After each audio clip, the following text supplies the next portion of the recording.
guys, good morning. So, nandito na naman tayo ulit sa Ukay-Ukay. So, samahan nyo ako para masaya naman ang vlog natin. Titingnan natin kung anong mga updates nila. Kung ano ang mga bago ba. So, dahil weekend, ito lang ang oras natin. Kaya, hanggang dulo, huwag kayong bibitiw. Hanggang dulo, aasahan ko.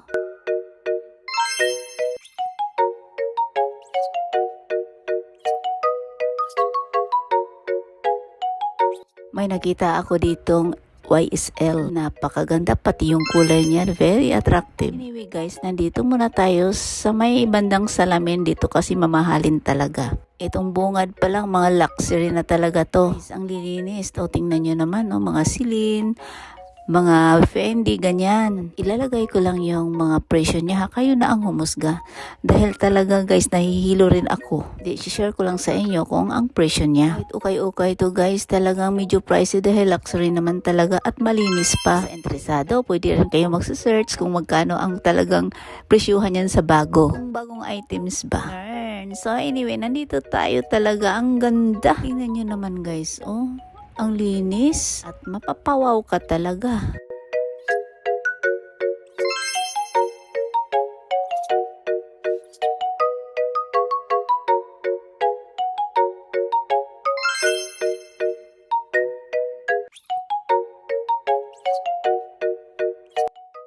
Guys, nakita nyo ba yan yung 22 kalapad? Isa lang naman yung Christian Dior. Isa siyang Muslim bag, pero pag Dior talaga guys, pag magustuhan mo talaga pag brand na, lalo na pag bago, pikit mata mo, talagang bibilhin yan.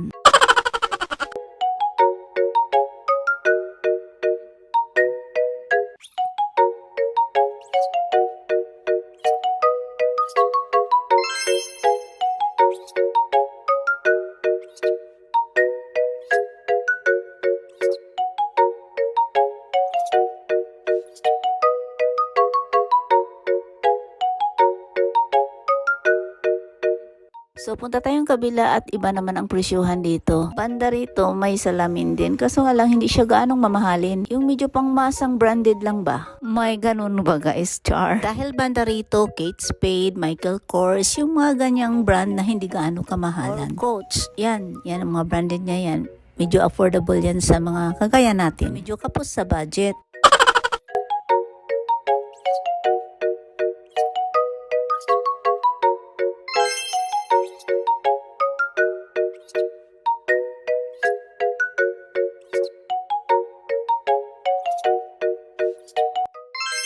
So ito, isa siyang Michael Kors, medyo vintage ang style. Pwede na rin. Maganda naman siya at maganda rin yung kulay.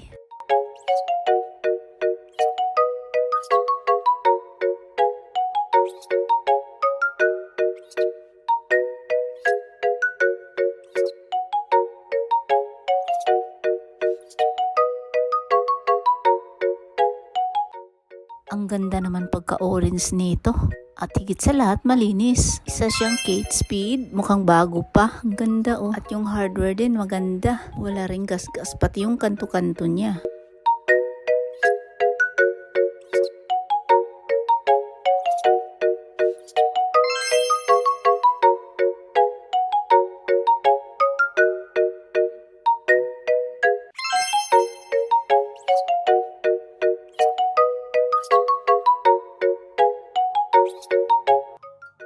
Guys, ang ganda nito. Isa itong Michael Kors. At ang lambot din ng leather niya ha. Pang sling bag naman ito guys. Pero ang ganda ng kulay. Napaka-bright. Cute din yung style niya. Tingnan nyo naman guys. So, malapad yung puwet. Kanto per kanto. Talagang walang gas-gas. Pwede na.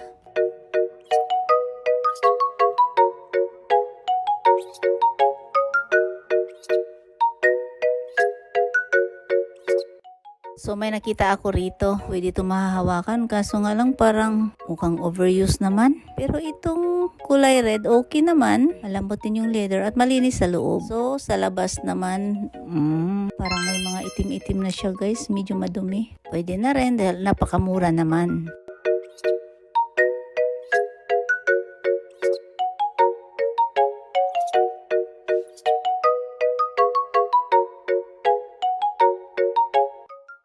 So, ito naman isang coats. Maganda rin naman ito. Yung pang-sling niya maganda naman, pati yung hardware. So, pwede na rin guys. Medyo may konti lang dumi. Napakamura naman, pwede na rin.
So ito napakamura. Pero tingnan nyo naman yung hawakan niya guys. Talagang hindi na rin maganda yung condition dahil mga bakbak na yung yung leather ba may mga gasgas na. Pero yung katawan okay naman. Sa loob malinis din. Yung ganyan lang. Pero napakamura, pwede na yan. Cute rin naman yung style niya. Isa siyang handbag. So ito medyo malaki to sling bag na Coach at maganda din yung kulay. Parang kulay silver siya na pagkahalong violet guys yan. In fairness hindi siya marumi pwede na to dahil medyo mura na.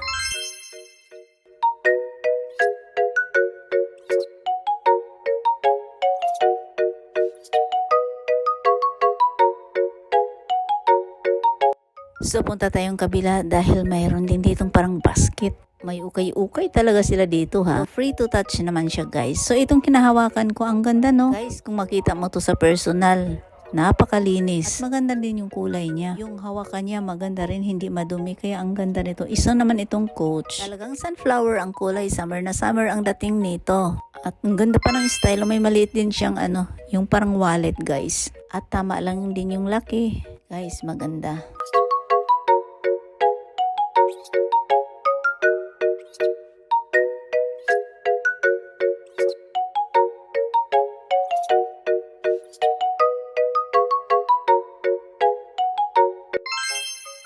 So, ito naman yung mga wallet. Tingnan nyo guys, ang iitim. Videohan ko lang at kayo na ang humusga. Tingnan nyo naman. Ito yung loob.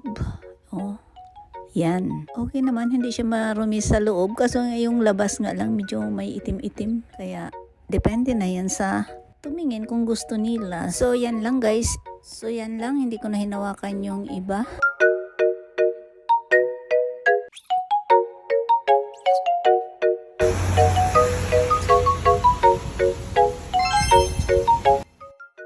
At ito naman isang Elving na monogram. So ito guys, isa naman tong pack bag. Ang ganda rin guys, diba? Ito tingnan nyo naman yung presyo din. Malinis naman siya. Mahal talaga pag pack bag guys. But ewan ko ba, hindi naman siya gano'ng kalakihan. Lalo na kung bago yan, mga 100k yan mahigit.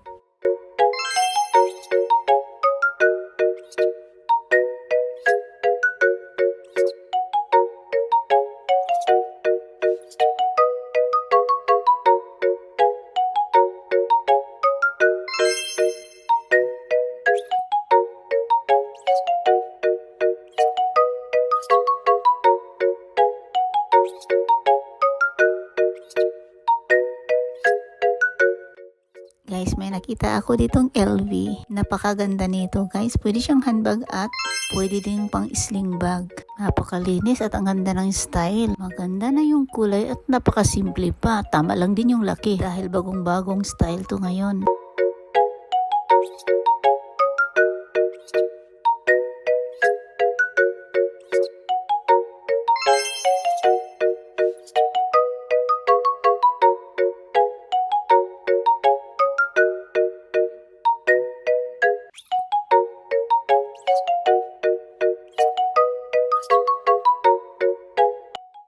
Ito din kakaiba. Tingnan mo guys, ang ganda rin. Pero feeling ko naman mukhang mabigat to kahit walang laman. Ewan ko kasi hindi ko naman siya nahawakan pero mukhang feeling ko talagang mabigat. Pwede naman siyang pang handbag at grabe yung pang handbag niya. Yung hawakan niya medyo maitim na rin. At pwede rin siyang pang sling bag. Astig din yung style guys, diba? Medyo malapad naman kaya maganda. Pati yung hardware niya guys, ang ganda rin. Hindi na-fade at wala ring gasgas.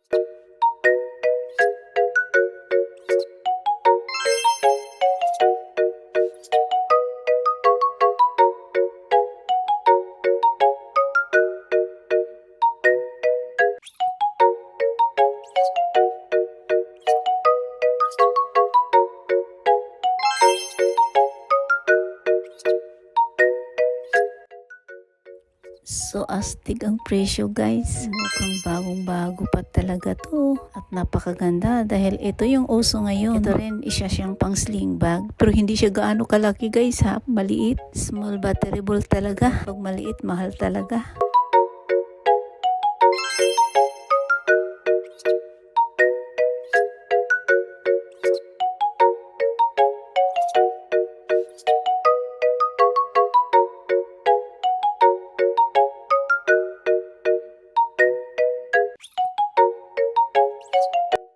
At Dito naman banda, puro naman siya Chanel. Guys, hindi ko naman siya lahat kinukuna ng presyo dahil nakakahilo nga. At karamihan binidyohan ko na lang. At may pakunti-kunti naman akong nilalagay sa screen. So busugin na lang ang mga mata natin guys.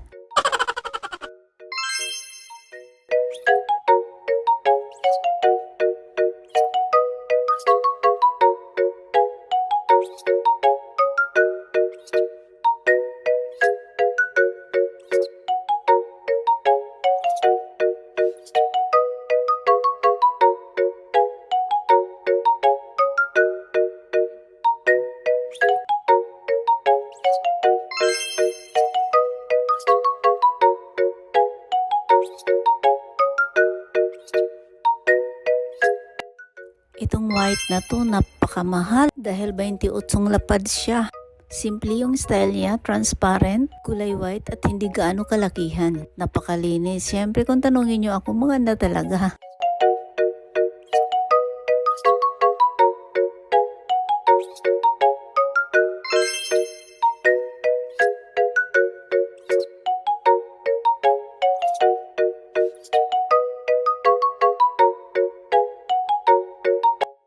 So, ito naman isang Demier na Louis Vuitton bag. Guys, napakaganda niya, napakalinis at ang ganda talaga. Ang hirap i-explain pero talagang kumikintab sa kamera ko. Eto, maganda to dahil may gulong. Hindi ka na mahirapan magbitbit sa plane kasi pwede ito pang hand carry. Ayos guys, di ba?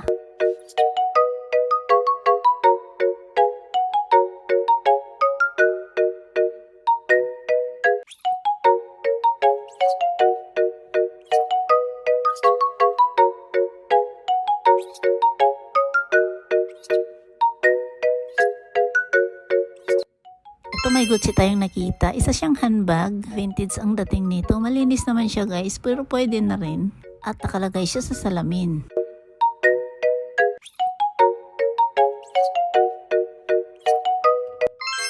Hilera pala ito ng mga Gucci guys. Ito rin isang belt bag. Malinis guys, maganda rin. So against the light lang sa camera. Ayan sa taas, video ko lang. Puro siya Gucci. Marami doon sa taas guys. May mga Prada din. Napansin ko hindi na siya gaanong kamahalan. Siguro yung iba may mga damage or medyo marumi na. Kaya yun siguro. Hindi natin mahawakan dahil nakasalamin guys eh. Pero sure ako itong Gucci na to malinis dahil kumikintab sa kamera ko. Ano to siya? Parang pang sling bag yata to. Hindi to pang belt bag eh. Itong nakapula. Dahil malaki at mukhang malinis pa talaga. At solid leather din.